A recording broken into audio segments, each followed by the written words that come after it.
पिछले एपिसोड में tan you one बाओलिन pavilion में गया था, जहाँ के एक आदमी से इसकी फाइट हो गई थी और उसने जंग को बुला लिया था, जिसके साथ में गोंगसुन नाम की एक ब्यूटीफुल लड़की भी थी। अब इसको देख सब बात करने लगते हैं कि गोंगसुन इनर गेट की 13वीं ब्यूटीफुल लड़की बनने के काबिल है, क्योंकि सच में वो बहुत ज्यादा खूबसूरत है। अब जिस आदमी को टैन यू ने पीटा था वो जेंग और गोंगसुन के पास आता है। फिर जेंग कहता है कि मुझे कुछ काम है, इसलिए सब यहाँ से बाहर चले जाओ। इस पर यह सभी बात करते हैं कि जेंग अब इस लड़के को दरवाजा बंद करके पीटने वाला है। फिर एक दूसरा आदमी कहता है कि इसे तो जीने और मरने का तरीका भी पता नहीं है, फिर भी इसने वान बाओलिन के लोगों से पंगा ले लिया। अब जेंग टैन यू से कहने लगता है कि अगर सम्मान की बात नहीं होती मैं तुम्हारा सिर तोड़ देता, लेकिन मैं अब तुम्हारा सिर्फ पैर तोड़ूंगा, जिसके बाद तुम रेंगते हुए यहाँ से बाहर जाओगे। तुमने यहाँ के लोगों को जख्मी किया है, मैं तुम्हें नहीं छोड़ूंगा। इस पर टैन यू कहता है मैंने भी वान बाओलिन पवेलियन के बारे में बहुत अच्छी बातें सुनी थी। मैं तो यहाँ मैजिक वेपन खरीदने के लिए आया था, लेकिन ऐसा लगता है मैं डाकुओं के बीच आकर खड़ा हो गया हूँ। यह सुनते ही जेंग इस पर गुस्सा होने लगता है। फिर गोंगसुन इसको शांत कराती है और कहती है कि तुमने जो अभी कहा उसका मतलब क्या था,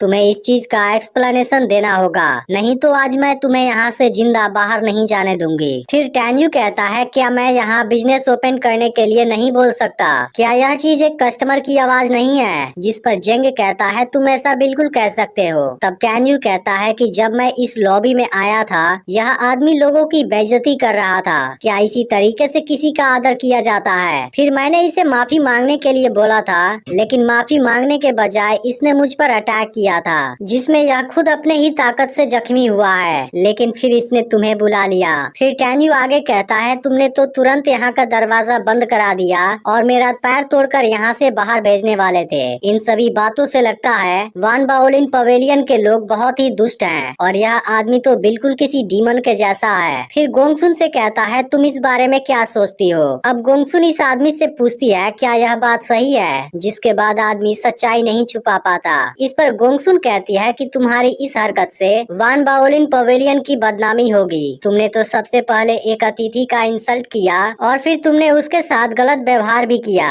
इसके बाद गोंगसुन दो लोगों को बुलाती है और फिर इसे यहाँ से बाहर निकलवा देती है। फिर जेंग टैन यू से कहता है मैं थोड़ा सा कठोर हूँ, जिस पर टैन यू कहता है सभी को पता है तुम मुझे मारना चाहते थे, लेकिन क्या तुम इस एक्सप्रेशन को पहन कर नहीं थके हो? इस पर जेंग कहता है मुझे तुम्हारा सरनेम पता नहीं है, मैं तुमको विजिट करने आना चाहता हूँ। तभी इसी वक्त यहाँ पर एक आदमी आता है। फिर जेंग गोंगसुन से कहता है कि ऐसा लगता है मैं किताबें चेक करने में तुम्हारा साथ नहीं दे पाऊंगा। जिस पर गोंगसुन कहती है कि कोई बात नहीं, दो एल्डर तुम्हारा इंतजार कर रहे हैं, इसलिए तुम्हें तुरंत वहां जाना चाहिए। इसके बाद जेंग यहाँ से चला जाता है और गोंगसुन भी सेकेंड फ्लोर पर आ जाती है। फिर टैन यू यहाँ के गार्ड से पूछता है कि बेस्ट एट्रीब्यूट ऑरा स्पार्क कहाँ मिलेगा। यह सुनकर गोंगसुन सोचती है दूसरे स्टूडेंट तो बेस्ट रिकी स्प्लैश खरीदना चाहते हैं। इधर गार्ड बताता है कि फर्स्ट फ्लोर हाई ग्रेड वाले ऑरा और उसके मैजिक वेपन बेचता है, जबकि हाई एंड वाले ऑरा को सेकेंड फ्लोर पर बेचा जाता है। यह सुनते ही टैन यू सेकेंड फ्लोर पर आ जाता है, जहां गोंगसुन मौजूद होती है। फिर गार्ड टैन यू से पूछता है कि आखिर तुम खरीदना क्या चाहते हो, जिस पर टैन यू कहता है gold, would, water, fire, earth, wind और स्पेस टाइम, लाइट, थंडर क्या डेथ एट्रीब्यूट वाले बेस्ट ऑरा हैं। इस पर गार्ड कहता है क्या तुमने किसी को इसे यूज करते हुए देखा है? मेरा वान बाओलिन पवेलियन कोई पॉपुलर ऑक्शन नहीं है, लेकिन अब येलो हाउस पब्लिक ऑक्शन केवल एक महीना दूर है, जिसमें तुम इस स्पार्क को खोज सकते हो, लेकिन कहीं तुम यहाँ पर फॉल्ट खोजने तो नहीं आए। इसके बाद गोंगसुन इसे तुरंत यहाँ से चले जाने के लिए कहती है, जिस पर टैन यू कहता है इसका क्या मतलब है। फिर गोंगसुन कहती है तुम्हें जो समझना है वो समझो। तुमने जिस 11 टाइप वाले फ्लाइंग स्वॉर्ड की बात की है तुम कहीं भी देख लो, इसे कोई यूज नहीं करता। इस पर टैन यू कहता है वो तुम्हारे पास नहीं है तो कोई बात नहीं, मैं कोई दूसरा खरीद लेता हूँ। इसके बाद tan you 11 flying sword choose करता है, जिसे देख गोंगसुन हैरान हो जाती है। इसके बाद गोंगसुन यहाँ के गार्ड को नीचे भेज देती है। फिर टैन यू से पूछती है कि आखिर तुमने इन 11 स्वॉर्ड को क्यों चुना, जिस पर टैन यू कहता है तुम खुद ही देख लो, यह सब मेरी रैंडम चॉइस है। तब गोंगसुन कहती है अगर तुम मेरे कुछ सवालों का जवाब दे दो फिर मैं तुम्हें कुछ डिस्काउंट दे सकती हूँ। फिर यह एक स्वॉर्ड लेती है और कहती है कि तुम्हें अपनी आइडेंटिटी छुपाने की जरूरत नहीं है, असल में तुम कोई स्टूडेंट नहीं हो, मुझे समझ नहीं आता तुमने यह मिक्स कपड़ा क्यों पहना है। इसके अलावा तुमने जानबूझकर अपने फेस पर कीचड़ भी लगाया है। मैं जानना चाहती हूँ मेरे हाथ में जो स्वॉर्ड है तुम इसका रीजन क्यों नहीं सोचते। इसे देखते ही टेंजू कहने लगता है यह चीज जरूर किसी महिला के हाथों से आई है और यह महिला रिंग सोल नहीं है। इसके अलावा इसके अंदर थंडर वाली एट्रीब्यूट है। एक ऑर्डिनरी होली ट्रेनर जो एक थंडर सोल नहीं है उसे इस चीज को यूज करने में काफी मुश्किल होगी, लेकिन फिर भी जिस औरत ने इसे रिफाइन किया है वो बहुत टैलेंटेड होगी। इस पर गोंगसुन सोचने लगती है यह इतनी आसानी से कैसे बता सकता है कि मैंने ही इसे रिफाइन किया है। इसके अलावा यह उसके बनाने की पूरी प्रोसेस को भी जानता है। यह तो जरूर कोई दूसरा मॉन्स्टरस वेपन रिफाइनिंग स्टूडेंट लग रहा है। इसी के साथ एपिसोड एंड हो जाता है।